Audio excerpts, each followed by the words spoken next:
예, 정치자 여러분 안녕하십니까? 이 시간에도 일본 레이타쿠대 교수시며 북조선에 납치된 일본인들을 구출하기 위한 일본 내 시민단체인 구출의 상임대표 니시오카 츠토무 교수님과 자리를 함께했습니다. 안녕하십니까? 안녕하십니까, 니시오카입니다. 예, 교수님께서 오실 때마다 저희 자립관 방송국 활기가 뛰는 게 제 눈에 보이고요. 그렇군요. 예. 유튜브 방송이 이제 저도 처음이라서 예, 그리고 좋습니다. 왔을 때마다 또 그 우리 청취자분들인 북조선 인민들에게 그리고 납치 피해자들에게 당사자들에게 여러 가지 희망적인 이야기를 가지고 와서 해주심으로 해서 저희들이 많은 도움을 받고 있습니다. 이번에 아베 총리가 세 번째로 당선되지 않았습니까? 예. 그때 뭐 한국뉴스에서는 나오지 않았지만 제가 들은 소리가 있어요. 예. 납치 피해자들을 가족들을 먼저 만났다. 예, 그러니까 당선되고 나서 첫 번째 공식 일정이 우리 납치 가족을 만난 겁니다. 그래서 우리가 그 국민대집회라는 큰 집회를 했습니다. 4월달에 한 번 하고 12월달에 한 번 하죠. 아니 9월달에. 아, 9월 이번에 9월달에 했어요. 그러니까 그 자민당 존재 선거가 있고 나서 그 다음 날에 우리가 집회를 했는데 참석을 해주시겠다라는 약속은 받아왔습니다만은 그 전에 점심까지 같이 했습니다.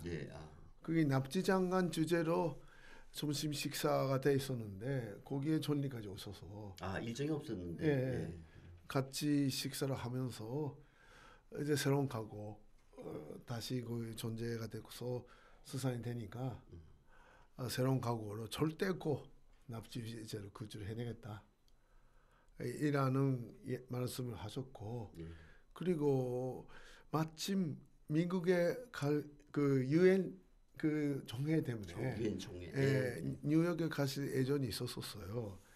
그래서 트럼프 대통령도 유엔에 가니까 트럼프 대통령이 아베 총리를 좋아하잖아요. 그래서 골프를 치자. 이라는 그 제안이 왔었답니다. 그런데 아베 총리가 아니 납치 피해자가 집회를 한다. 거기 간다고 약속이 있다. 그래서 이번에는 골프는 할 수 없다. 이라고 답하셨어요. 그랬더니 트럼프 대통령이 그럼 좋다. 저녁 식사를 하자고 해서 트럼프 타워에 가서 트럼프 타워 그 자택에서 아주 진하게 가족처럼 식사를 했었습니다. 그때 아베 총리가 아니 여기 오기 직전에 납치 가족을 만났다. 납치 가족들도 지금까지 트럼프 대통령이 해주신 거에 대해서 고맙다고 생각하고 있다. 필사고 이번 기회에 납치 문제를 해결돼야 되겠다. 트럼프 대통령은 현명을 해다오. 이라는 말씀을 하셨습니다.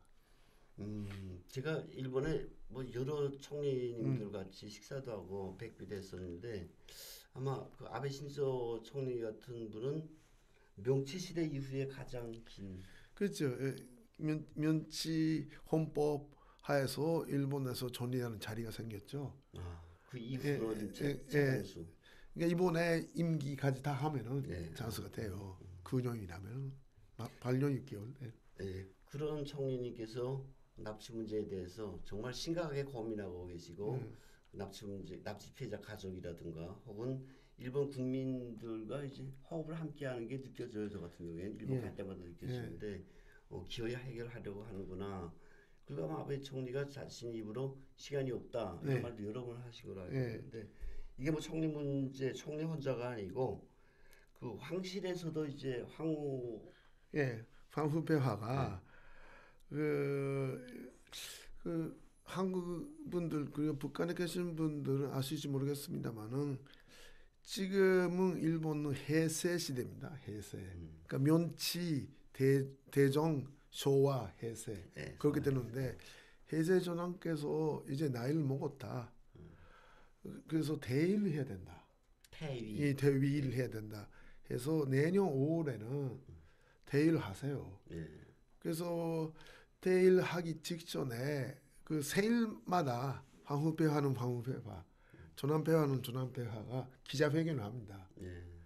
그래서 황후배화의 마지막 기자회견이 10월에 있었어요. 퇴위를 앞둔 마지막 기자회견. 그러니까 10월이니까 내년 5월 되면 퇴위를 하시니까 마지막이잖아요.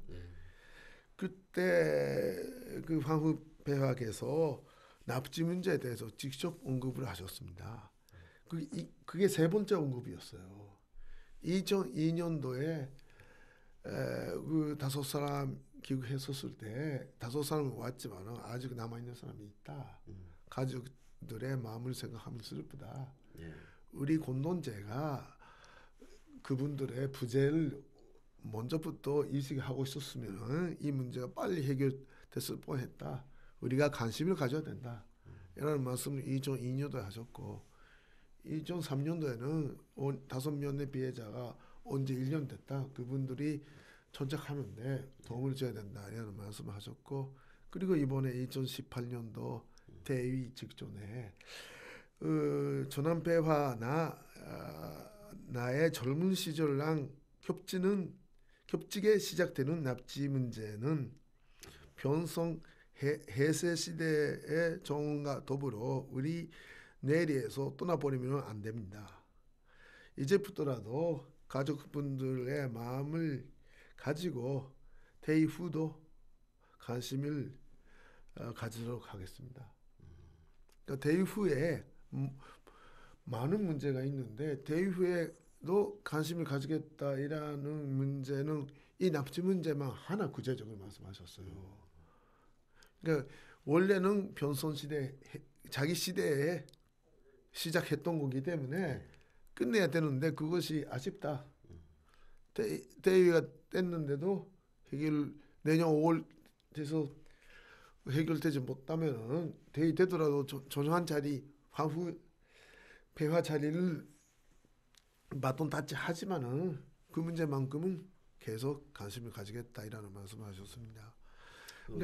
교수님 말씀에 이제 발음이 조금 정확지 않아서 청취자분들이 잘 모르는데 바통 터치. 그러니까 내가 임계 끝나서 다른 사람한테 넘겨줄 때도 이 문제는 계속 기억하겠다. 해결책을 기억하겠다. 그러니까 일본의 환실은 전체적인 힘이 없습니다. 그러나 산진적인 힘, 전신적인 진심입니다. 그래서 무슨 구체적인 노력은 전리가 하는 거고 정부가 하는 거지만은 그러나 일본 사람의 전신적인 지주인 환실께서 계속 잊지 않겠다. 이라는 말씀을 하셨다는 것이 일본 국민들 전체가 전신적으로 이 문제가 중요하다. 절대 잊으면 안 된다. 이라고 재확인하는 기회가 됐다는 거죠. 예전에 일본 기자분하고 얘기할 기회가 있었는데 그분이 이런 이야기를 하더라고요. 북한에 대해서 이제 자기네가 연구하면 연구할수록 알면 알수록 일본의 그 황실하고 비슷하다. 너네 그 김일성, 김정일 그게 그래서 내가 아니 비교할 때 비기세요. 제가 아는 일본은 민주주의 국가고 정말 민주주의 국가고 민주주의 국가에서 총리 다 임명하고 말씀하신 것처럼 상징적인 그런 그것과 북한 주민들을 정말 제 발굽 밑에 끌어안치는 그런 김씨 왕조하고 어떻게 비교가 되냐고 했던 기억이 납니다. 그 총리께서도 그렇게 신경을 쓰시고 관심을 가지고 계시고 황후 폐하도 그렇게 관심을 가지고 있는 납치 문제. 이 납치 문제 전망은 어떻게 보십니까? 정말 묘연한 것 같기도 하고. 글쎄요. 근데 그 아베 정부의 기본 자세는 성압박 그 협상입니다. 그 20년 동안 아베 총리도 북한을 대해 왔으니까 북한이 양보를 할 때는 꼭 강한 압박이 가해질 때만 양보를 한다. 그게 두 가지입니다. 군사적 압박 그리고 외화를 고갈시키는 압박. 그 두 개 경제 제재하고 군사 압박 그것이야말로 북한을 움직일 수 있는 힘이다. 지금 미국이 군사적 압박을 담당하고 있습니다. 그리고 유엔 제재라는 경제 제재가 사상 최고로 강한 제재가 지금 가해져 있어요. 그때 북한은 양보할 것이다. 다만 그 북한은 두 번째 북한 사람들의 움직이는 법칙이 있어요. 첫 번째는 그 압박을 해야지 양보를 한다. 두 번째는 양보하면서 거짓말을 한다.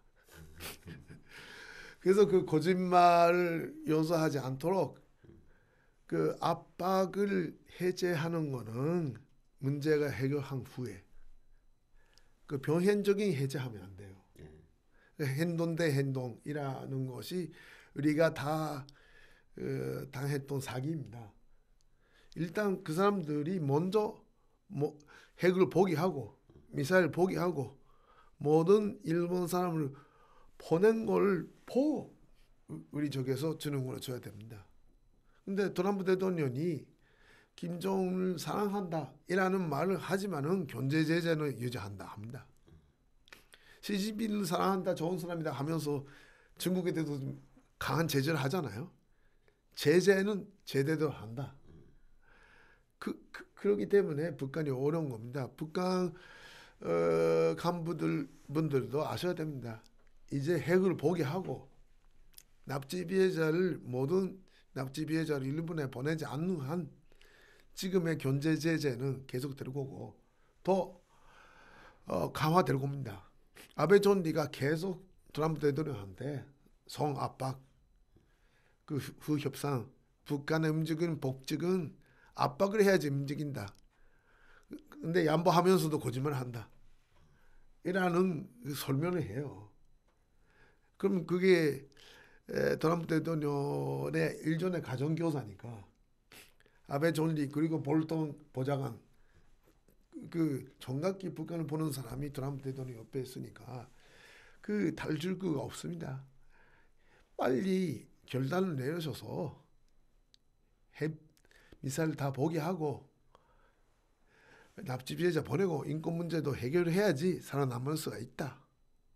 이라는 결단을 하는 걸 직구하고 그리고 듣고 계시는 그 개개인의 간부들한테도 하고 싶은 말이 있습니다. 이제 침몰해가는 배에 끝까지 남아있을 것인가? 아니면은 그 정의스러운 자유세계에 와서 새로운 삶을 살 것인가? 우리 자유세계에는 그 어쨌든 간에 그게 오시면은 조사는 받아야 됩니다. 조사는 받아야 되고 또 재판도 받아야 됩니다. 그러나 사면이라는 것이 있습니다. 사면.